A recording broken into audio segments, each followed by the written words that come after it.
El linaje Astor. Origen de la familia y su nombre. De los Astors han aparecido varios orígenes, y aquellos que están tanto a favor como en contra de la familia han sugerido varias ideas. Una fuerte posibilidad es que los Astors sean los descendientes de la familia Astorga, del sur de Italia antes de la década de 1600. El significado más probable del nombre es que tanto Astorga como Astor sean variaciones del vocablo Astarte, quien es la madre del oculto. Su nombre también es Semiramis. En Babilonia la Trinidad era Nimrod, el sol, Semiramis, la luna, y Tamuz, la estrella de la mañana. En Egipto, estos dioses eran llamados Osiris, Isis, y Horus. Las fotografías y las estatuas de Isis y Osiris fueron renombradas por la Iglesia Católica Romana como la Virgen María y Jesucristo. El fundador original de la fortuna Astor fue John Jacob Astor, 1763-1884. John Jacob Astor nació en Waldorf, Ducado de Baden, Alemania, descendiente de un linaje judío. Sus orígenes judíos se han mantenido escondidos, y un buen número de varias ideas del patrimonio de los Astor se han puesto en circulación por los propios Astors. John Jacob Astor era un carnicero en Waldorf, que en 1784 vino a América, después de una breve estancia en Londres, Inglaterra. A pesar de que la historia cuenta que vino a América sin un centavo, cosa que quizás sea cierta, él pronto se unió a la logia masónica, y después de 2 a 3 años, se convirtió en el maestro de la logia holandesa número 8 en la ciudad de Nueva York. Esta logia holandesa es una de tantas que tiene buenas conexiones con los altos rangos de la élite Illuminati. Un ejemplo de la logia holandesa número 8 es Archibald Russell, 1811-1871, cuyo padre fue presidente de un semillero real de mucha acción de la élite Illuminati, la Sociedad Real de Edimburgo. Para 1778, Astor era ya el maestro de la logia masónica número 8. Esto es muy interesante, considerando que Astor no podía hablar inglés a su llegada a América, y supuestamente era muy pobre. John Jacob Astor fue siempre muy famoso por ser de un corazón frío, antisocial, un hombre que carecía de carisma, encanto o gracia. Esta información viene de un familiar de la familia DuPont que escribió una simpática biografía titulada La familia Astor. Si este hombre carecía de gracia y era muy frío, y era muy pobre durante sus primeros años en Estados Unidos, ¿cómo llegó a tan alta prominencia en tan poco tiempo dentro de la masonería? Ciertamente no por sus gracias sociales. Por ejemplo, una vez, más adelante en su vida, en una cena dada para las élites, sus manos se ensuciaron durante la comida, él tomó la camisa de la persona que estaba a su lado y se limpió con ella. Su original expansión financiera vino al realizar una serie de tratos obscuros y torcidos en compras de bienes raíces en el área de New York. La siguiente expansión vino cuando 2 hombres le dieron un privilegio especial del gobierno. Esos 2 hombres eran el presidente Jefferson y la secretaria Gallatin, ambos miembros Illuminati. El gobierno de Estados Unidos formalizó el embargo de todos los barcos americanos que zarparan con bienes en el año de 1807. Pero Astor tuvo un permiso especial de estas 2 personas de zarpar con su cargamento. Su barco zarpó y tuvo unas ganancias cerca de 200,000 de LLS en las cuentas de ese día. Astor extrañamente se benefició enormemente de la guerra de 1812, misma que paralizó a casi todos los demás barcos mercantes americanos. Astor también trabajó junto a George Clinton, otro miembro de los Illuminati en tratos de tierras. Incluso en ese periodo de la historia, la inteligencia británica trabajó para el Comité de los 300 y las 13 familias de alto rango. Es interesante que John Coleman, quien tenía acceso a documentos secretos británicos, por ser un agente de inteligencia, haya descubierto que el John Jacob Astor original haya sido también un agente secreto. Las 13 familias líderes Illuminati tienen conexiones muy importantes con los cultos de las agencias de inteligencia británica y americana. Antes de 1817, John Jacob Astor entró en el comercio de pieles y siguió siendo el jugador más importante en ese rubro, hasta que se salió en 1834. Al correr de los años, se las arregló para establecer un monopolio. ¿Cómo logró desplazar a los demás del negocio? Es una buena pregunta. Tengamos en cuenta que los blancos han estado en el negocio de atrapar pieles por varias centurias, y los indios quién sabe por cuánto tiempo. Después viene este tipo, y en unos cuantos años se hace cargo de toda la industria. De nuevo, esto solo pudo pasar porque los poderes ocultistas que maneja la familia Astor le dieron ese derecho. Obviamente, otros en el Comité de los 300, tuvieron que hacerse a un lado, pero si su posición en la jerarquía no le hubiera dado ese derecho a Astor, las otras familias que originalmente controlaban el comercio se hubieran deshecho de él. Uno de los resultados de su compañía de pieles, fue Astoria en Oregón. Hoy en día, quizás en honor a la familia que una vez se interesó en él, Astoria es un semillero para aquelarres satánicos en Oregón. John Jacob Astor debió tener unas pocas e importantes conexiones. 3 de sus familiares fueron capitanes en barcos veleros. Tenía conexiones en Londres con la familia de la realeza negra. Él se casó con una Todd, una familia frecuentemente asociada al satanismo. Su esposa, una Todd, estaba también conectada a la influyente familia Brevoort. Y finalmente por alguna razón, John Jacob Astor tenía buenas relaciones con los políticos de aquellos días, quizá porque la mayoría de ellos también eran francmasones. Por unos cuantos años, John Jacob Astor participó también en el comercio del opio, pero en 1818 él públicamente anunció dejar de mandar opio a China. John Coleman en su buen libro, La jerarquía de la conspiración, la historia del Comité de los 300, página 131 en las notas cita lo siguiente. John Jacob Astor hizo una gran fortuna con el comercio del opio a China, era el Comité de los 300 el que decidía quién participaba en el fabuloso y lucrativo negocio del comercio de opio a China, a través de la monopolística BEIC, British East Indian Company, y los beneficiarios de su generosidad quedaron para siempre ligados al Comité de los 300. Resulta interesante, que otra de las 13 principales familias Illuminati, los Russells, tomaran también su tajada del lucrativo comercio del opio con China. Queda claro en repetidas ocasiones a través de la historia, que Astor estaba al tanto de información privilegiada dentro del gobierno, y tenía su sistema de mensajería propio. John Jacob Astor compró grandes cantidades de terrenos en Nueva York, que en gran medida aumentaron de valor. El pánico financiero de 1837 le permitió ejecutar un gran número de hipotecas. La fortuna de John Jacob Astor continuó en ascenso cual cohete al espacio. Como un biógrafo dijo, cuando se trataba de una cuestión entre principios morales y ganancia, Astor era un hombre práctico, puesto de manera simple, no tenía escrúpulos. Astor tenía una reputación de ser un dueño severo. También tenía una reputación de no pagar deudas legítimas.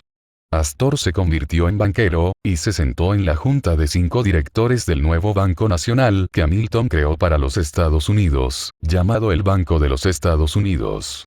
Astor fue el dueño de un gran bloque de acciones del Banco de los Estados Unidos. Astor también era bastante activo durante su vida como masón, celebrando otras muchas posiciones clave en la vida secreta de la logía. John Jacob fue el hombre más rico de los Estados Unidos. Tenga en cuenta estas referencias. Meyers, Gustavus, Historia de las grandes fortunas de América. Londres. Las grandes papelerías empresariales, Stationers Hall, 1909, p. 147 dicen en sus cuentas. Las estadísticas arrojadas en 1884 de las manufactureras indican un monto total de $307.196.844 de dólares en inversiones. La riqueza de Astor era entonces una quinceava parte de la totalidad del importe invertido en todo el territorio de los Estados Unidos. Está teniendo un 15% de todo el dinero que se invierte en los Estados Unidos. ¿No será rico? Los descendientes de John Jacob Astor tuvieron una tendencia al secreto y a lo que implica gobernar desde la sombra. En contraste con las otras familias líderes, los Astor prefieren no sentarse en las juntas de las corporaciones que ellos controlan.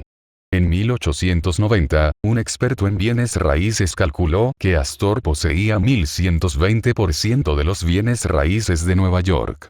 Después de hacer su fortuna al residir en el área de Nueva York, los Astor se marcharon y todos residen en Inglaterra. Ellos aún poseen un enorme poder financiero en los Estados Unidos a través de prestanombres.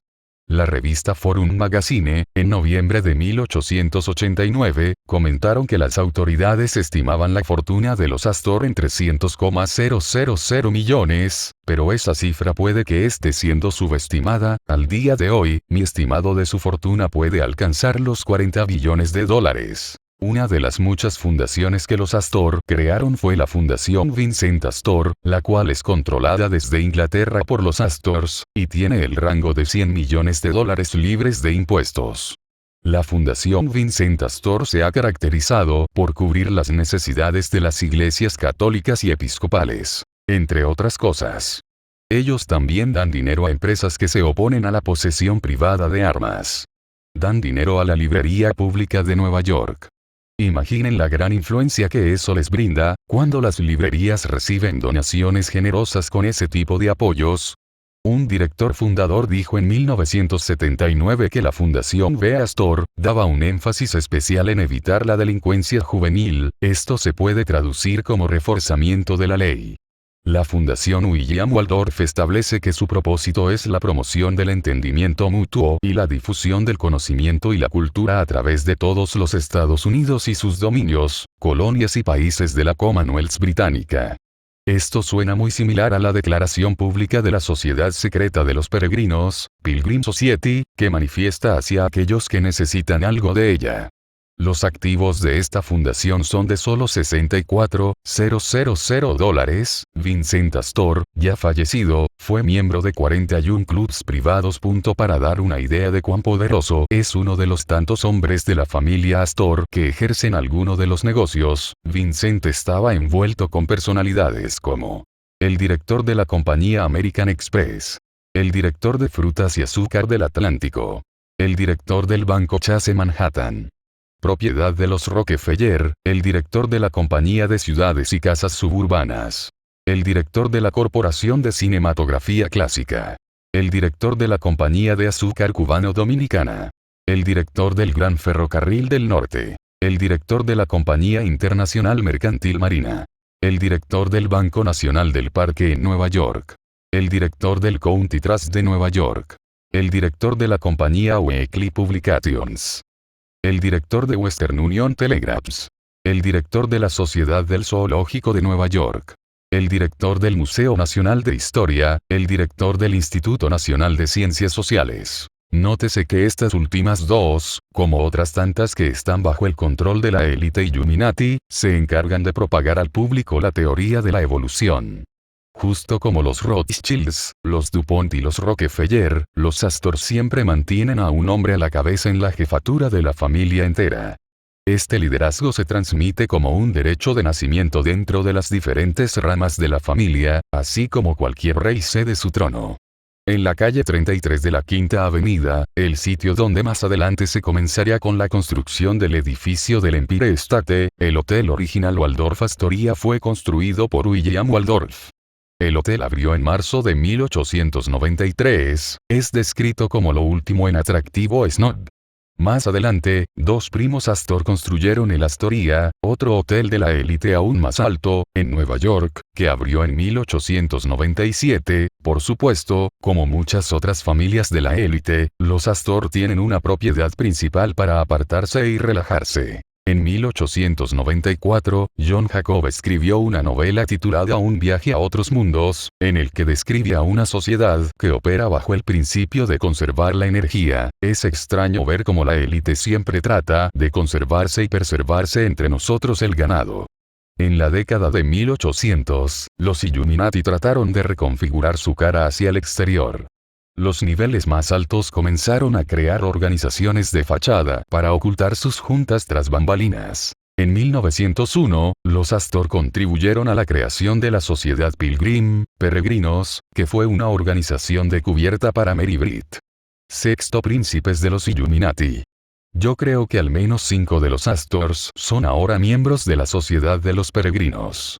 Los Pilgrim han incluido recientemente a David Astor, John Jacob Astor VIII, y William Waldorf Astor III, y durante 1970, el barón Astor de Heber fue el presidente de la sucursal de Londres de los Peregrinos. Esto implica que Astor de Heber era al menos el del siguiente nivel en la cadena de mando.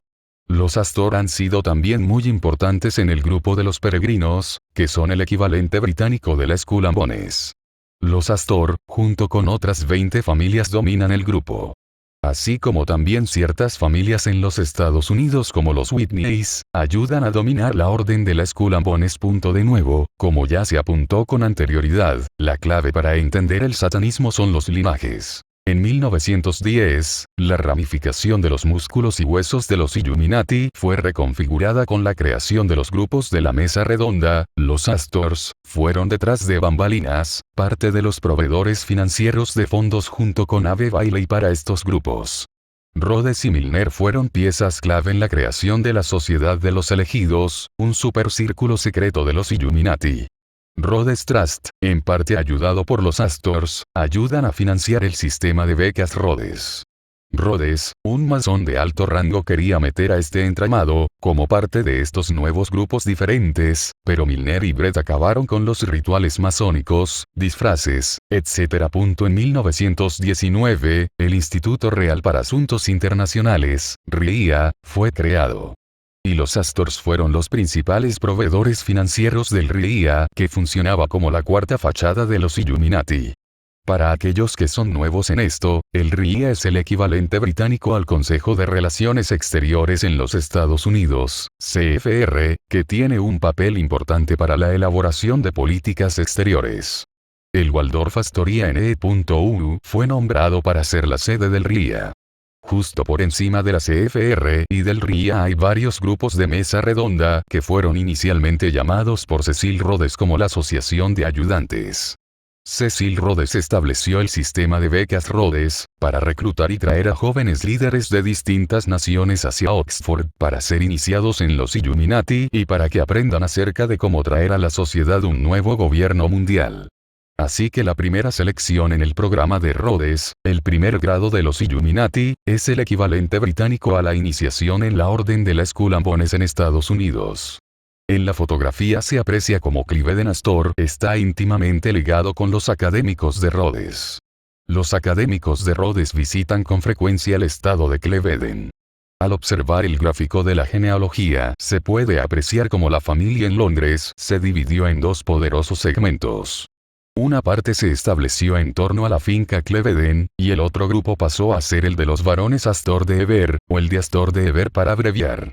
William Waldorf Astor posee la Pall Mall Gazette, el periódico The Observer, y la revista Pall Mall Magazine. El London Times fue por mucho tiempo controlado por los Astors, y desde 1922 ellos han tenido en su dominio las mayores fuentes de noticias británicas. Los Rockefeller y los DuPont poseen también negocios a gran escala, donde ellos también tienen participaciones flagrantes. Sin embargo, la riqueza de las 13 familias está oculta, de modo que los lazos de quien es el propietario son difíciles de rastrear. Hoy Tamidon ha sido un prestanombres de Vincent Astor y este lo ha sido del otro. La familia Astor también usaba a Owen Latimore como prestanombres en el comercio de opio, quien a su vez utilizaba a Laura Speldman, quien fue financiada por el Instituto de Relaciones del Pacífico. El DP fue el grupo que supervisó la decisión de los Illuminati para permitir que la China comunista participara en el comercio de opio. Las cuerdas de las marionetas detrás de los grandes eventos mundiales pueden no ser vistas por el público, pero si rastreamos los orígenes de varios y grandes acontecimientos mundiales, podremos ver a los Astors tirar de dichas cuerdas. El DIP contribuyó a sentar las bases para el ataque a Pearl Harbor. Los Astors también estaban detrás de las políticas de apaciguamiento en Europa, que permitió a Hitler convertirse en una amenaza. Los Astors también participaron en el movimiento de la templanza contra la bebida alcohólica que fue iniciado por la Unión de Mujeres Cristianas de la Templanza. Esto provocó que se tomaran medidas prohibitivas contra el alcohol, y el mercado negro pasara a ser el próspero. El movimiento de la templanza fue un movimiento creado por la élite al igual que hoy en día tenemos grandes temas como el apartheid, que son simplemente manufacturados para tenernos ocupados. Joseph Kennedy Onassis, otras dos de las 13 familias de alto rango, se hicieron ricas con el contrabando de alcohol en el mercado negro, auspiciada por el movimiento de la templanza que ellos mismos impulsaron tras la sombra. Mucha gente ya ha expuesto este movimiento, por lo que no es pertinente retomarlo aquí. Hoy día el equivalente al movimiento por la templanza, es la guerra contra las drogas. El coronel Jack Astor, uno de los hombres más poderosos, estuvo entre los que se hundieron en el Titanic. Para su honor, él no habría tenido el por qué haber sacrificado su vida, pero lo hizo. Si hubiera sido un sinvergüenza, pudo haber tomado el bote salvavidas de cualquier hombre, mujer o niño alegando su alto perfil. Muchos sermones se han venido predicando acerca del Titanic, y yo personalmente comienzo a sentir que el Titanic fue una especie de juicio al orgullo del mundo. Más específicamente, fue una advertencia a las élites del nuevo orden mundial. Otra de las invenciones Illuminati fue el comunismo. Este tema ya ha sido tan documentado que no necesita decirse aquí, excepto que todavía hay gente que no se ha tomado aún el tiempo para estudiar dicho tema. El libro de James Billington II, titulado Fuego en las mentes de los hombres, un trabajo muy escolar y muy al estilo de la teocracia oculta, son muy buenos puntos de inicio para estudiar dicho tema. La sociedad fabiana, Fabian Society, están conectados con los Illuminati. Por ejemplo, el príncipe Illuminati, George Edward Gordon Catherine, un miembro de la Sociedad de los Peregrinos, era miembro del comité ejecutivo de la sociedad fabiana. El logo de la sociedad fabiana es un logo disfrazado de oveja. Fabianes como H. G. Wells, que escribieron muy elocuentemente sobre el nuevo orden mundial, en distintos libros tales como El nuevo orden mundial, una utopía moderna, el proyecto de conspiración abierta para una revolución mundial, era un lobo con piel de oveja. H. G. Wells hizo sonar al nuevo orden mundial como si fuera ventajoso para todos. Eso no es lo que será. Durante 1930, los socialistas fabianos crearon el Grupo de Plan Económico y Político, PEP. El vizconde masón Waldorf Astoria era el líder del PEP. Un programa confidencial que la PEP creó e implementó a través del gobierno británico, fue más adelante descrito en un libro de principios de planificación económica en 1935. El libro no explica por qué en su portada vienen un cuadrado y un compás masónico. George Bernard Shaw, quien era un comunista y miembro de la Sociedad Fabiana, era el mejor amigo de Lady Nancy Astor, quien fue la primera mujer en ser miembro del Parlamento. Estos dos pasaban bastante tiempo juntos. Mucho más del que Nancy pasaba con su esposo Waldorf, al que al parecer no le importaba que no estuviera por ahí. Waldorf era el masón mencionado antes, el cual era el líder de la PEP. Después de que Lady Astor fue electa, o colocada por la élite, para ser la primer dama en el Parlamento inglés, una dama de la familia Russell, se convirtió pronto tiempo después también en una miembro del Parlamento. El comunismo pretende ser el enemigo de los capitalistas ricos, pero ambos, tanto los capitalistas acaudalados como los comunistas, están abocados en eliminar al cristianismo, eliminar el libre comercio con monopolios, y llevar a cabo el gobierno mundial Illuminati de un solo gobierno. ¿Ha notado que ambos tienen agendas similares? Aquí incluimos una foto de Waldorf y Lady Astor a una visita a Rusia durante los años 30. Los Astors no son tratados como enemigos sino como realeza. ¿No ha notado cómo la élite que controla la prensa nos ha decepcionado? No crea usted en que la élite controlada nos va a salvar del comunismo, ellos controlan el comunismo. Además del socialismo, Lady Astor era una gran impulsora de la ciencia cristiana. La ciencia cristiana era una fachada para la brujería desde sus inicios. Para un entendimiento mayor de lo que la ciencia cristiana es, le sugiero al lector que lea el libro, Prudentes como las serpientes, capítulo 2, 6. La luz sanadora. Nancy Astor escribió sobre la historia temprana del vampiro y otro sobre el comunista y masón Bakunin. Ella usaba papeles familiares de la familia Grenfell. La familia Grenfell eran amigos cercanos de los Cleveland Astors. David Astor, el honorable, asistió a varias sesiones del grupo Bilderberg en 1957 y 1966. El símbolo alfa es el de la logía, que en Inglaterra representa tradicionalmente a la realeza. Hay otras logias de la élite también, donde aquellos que son de la élite, pueden evitar codearse con los de menos estatus social.